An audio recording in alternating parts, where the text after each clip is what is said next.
Despite getting off to a disastrous start, the Xbox One hasn't really put a foot wrong over the past few years. The lingering taste of DRM and the inability to share games with friends that tainted Microsoft's console at launch is finally starting to fade, and Xbox head Phil Spencer has been knocking it out the park when it comes to righting a ship that was heading straight for an iceberg bigger than Marcus Phoenix's neck back in 2013. In fact, the Xbox One of 2017 looks virtually nothing like the machine that debuted 4 years ago, and that's left me feeling a bit jealous. But it's not just me either. There are plenty of people who jumped to Sony after an extended love affair with Microsoft's 360 who are just now starting to wonder whether they backed the wrong horse. I decided to finally chase that pie-in-the-sky dream and take the plunge on buying both systems. But while owning two incredible gaming machines might seem like the ideal situation for any gamer, the reality isn't quite so glamorous. I'm Josh from WhatCulture.com, and these are 10 confessions of a PS4 owner after buying an Xbox One.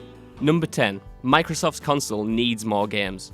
Although they started out ahead of Sony when it came to exclusive games, Microsoft's library has since been eclipsed by the PS4's slate of upcoming releases. Fan favourites like Sunset Overdrive and Cuphead still make the Xbox One a tantalising system, but most of the other games have either been disappointing or made their way over to the PS4 at some point anyway. Sony fans, on the other hand, well, they're still basking in the glow of Horizon Zero Dawn and Uncharted 4, and they can only look down on their Xbox One counterparts while they wait for the likes of God of War, Marvel's Spider-Man, and The Last of Us 2 to drop over the next few years. Microsoft really needs to up their game, because outside of aging franchises, there's nothing in the pipeline at the moment that makes picking up an Xbox One worth it. Titles like Halo 5 and Gears 4 were decent enough, but where's the killer app on the horizon? Sure, there's Crackdown 3 and... Wait, Rich, is Crackdown really it?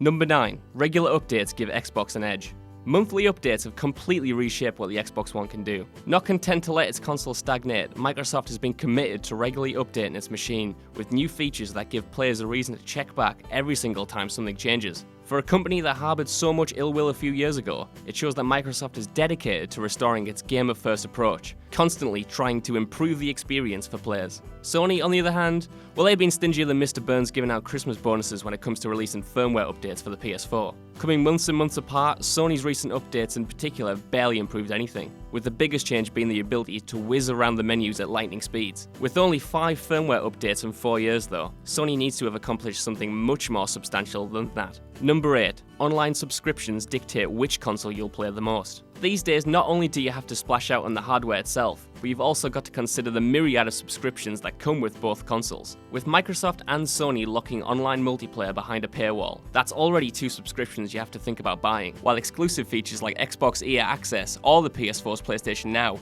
just add to the cost of getting the most out of each console. Obviously though, you have to be loaded to juggle every one of these different subscriptions, especially on top of monthly payouts to providers outside of gaming, like Netflix or Amazon Prime, so you're going to end up prioritizing one system over the other anyway. If you decide to pay for PlayStation Plus or Xbox Gold, that's going to dictate which versions of multiplayer games you're going to pick up, meaning that even if you own both, you'll end up playing one console way more than the other anyway. Number 7. Graphics make a difference. Anyone who says graphics don't make a difference is a liar. Sure, small graphical discrepancies can mostly be ignored, but the technical performance of a game, from its frame rate to its resolution, has a massive impact on your enjoyment of any given title. Nobody wants to have to buy an inferior version if they can help it, so if you own both consoles, there's no way that buying a version of a game that's technically worse is appealing, which unfortunately for the Xbox One, is almost always how their third-party releases turn out. The differences in graphical fidelity aren't much of a problem if you can only buy one version of a game, but owning both machines means you'll always go with the more technically competent one, which in most cases means you'll be playing the majority of games on the PS4. Number 6. Backwards compatibility isn't a big deal. The Xbox One backwards compatibility reveal was one of the biggest jaw-droppers of the generation so far. No company has ever implemented a feature like this post-release. Hell, more often than not when Microsoft or Sony talk about backwards compatibility, it's to announce that it's been phased out of their machines, rather than being put in. But if you're not the type of person who routinely plays classic 360 games, then you're not really missing much by not having this feature. It's a nice option, but unless you're dying to play Red Dead Redemption before the sequel comes out, all of those 360 titles that are gathering dust in a drawer somewhere have no reason to be touched. As it stands, allowing gamers to replay titles they probably only touched a couple of years ago is more of a convenient feature than a killer app, especially in an era where all the old games you want to play have been remastered anyway. Number 5. Game announcements become less exciting.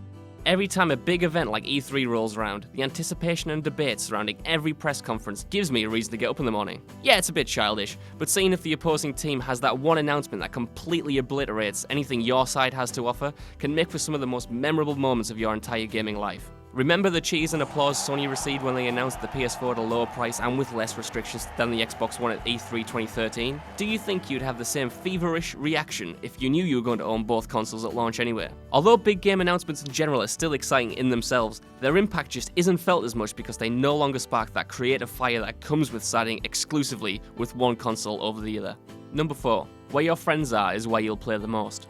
More and more, games consoles are becoming more like social hubs than they are pure gaming machines. The Facebookification of the world is almost complete, and as a result, Microsoft and Sony have designed their dashboard feeds to increase a sense of interaction with you and your friends, increasing the move towards games being a shared experience. As the years tick by, it's becoming more and more apparent that the industry is trying to kill off solo experiences entirely. Even conventional single-player titles feature some kind of seamless social interaction these days, which means that where your friends are is more important than ever before. So with big titles like Destiny paving the way for a multiplayer future, the console you're going to get the most out of is the one all your friends are playing.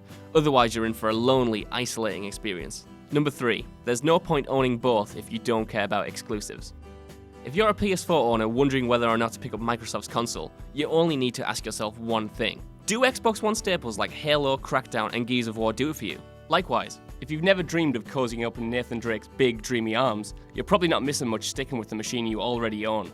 Owning both consoles not only complicates matters if you're interested purely in multi-platform releases. I've already mentioned that things like graphical discrepancies and where your friends are will mean that you'll end up buying most of the big third-party games for one system over the other anyway. So it's how much you value the competition's exclusives that'll be the deciding factor. Number 2. Console updates will make you choose a side either way. It's becoming increasingly apparent that trying to buy every new piece of hardware this generation is a fool's game. Because now you're no longer set if you splash out on a PS4 and an Xbox One, as both systems have enjoyed iterative upgrades since their initial launch. The PS4 Pro and Xbox One X are both substantially better than their base versions, with the latter in particular eclipsing the original in terms of sheer teraflop power. Obviously, you don't have to buy everything these companies release, but the more consoles you do pick up, the more you feel burned and left out when an even better model hits shelves a little while later. Number 1. They're too similar to justify owning both. Although it might be tempting to pick up both Microsoft and Sony's consoles, unless you're a real hardcore fan, it'll probably only cause more headaches than it's worth. Both machines are just too similar to each other to make it worthwhile, lacking any major differences outside of a couple exclusive games that could make picking up a second console worth it. One system is going to inevitably be used only occasionally, while the primary console will still eat up 90% of your time. If you know that going in, then you might get exactly what you want out of picking up both consoles. But if you thought that dropping another couple $100 would unlock the gates to a gaming paradise, there's nothing to be found but disappointment. Instead, you'll just be left annoyed that you have two bricks that do the exact same thing, wondering why you weren't smart enough to buy a console that actually deserves to be jealous over, like, say, the Nintendo Switch. So that's our list. I've been Josh from WhatCulture.com, and let me know in the comments whether your experiences of owning both consoles match up with mine. And don't forget to like, subscribe, and check out the website for even more lists like this. Gosh, can you believe that person said that about that particular video on that entry? I sure can't. But you should like, share, and subscribe below anyway. And also, the people who made this video, they're right here. Go follow them and give them some love. Also, there's more content, probably above my head. Check it out. Or don't. 50-50.